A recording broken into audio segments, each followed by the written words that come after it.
for Director Gabbard just on this. Director Gabbard, you referenced the past intelligence reports and assessments on this, including that 2017 one that was signed off, as Ed noted, by every Republican on the Senate Intelligence Community, including the acting chair of the time, now Secretary of State Marco Rubio, who said in a statement that they did not find any evidence of Russian collusion, but they did find, however, is very troubling, and they found irrefutable evidence of Russian meddling.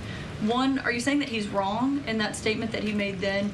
And secondly, what would you say to people who believe that you're only releasing these documents now to improve your standing with the president after he said that your intelligence assessments were wrong? Well, first, I want to correct something that you stated, which was citing the Senate Intelligence Committee's report as being one and the same. I think you said the intelligence community. The Senate Intelligence Committee has a very different function than the Office of the Director of National Intelligence. The evidence and the intelligence that has been declassified and released is irrefutable.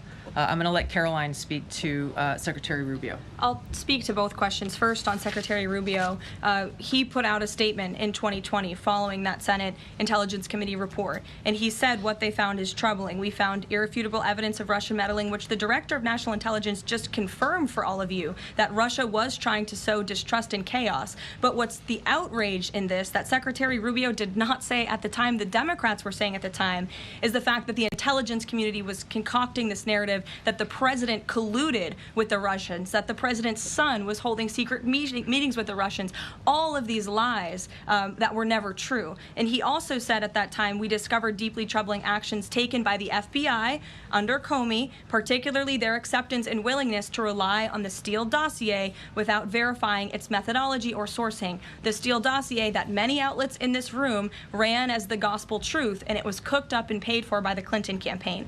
As for your second question, Kaitlan, I think, who is saying that she would release this to try to boost her standing with the president? Who has said that? Well, the president has publicly undermined her when it came to Iran. He said she was wrong. He told me that she didn't know what she was talking about. That was on Air Force One on camera. The only people who are suggesting that the Director of National Intelligence would release evidence to try to boost her standing with the president are the people in this room who constantly try to sow distrust and chaos amongst the president's cabinet, and it is not working. I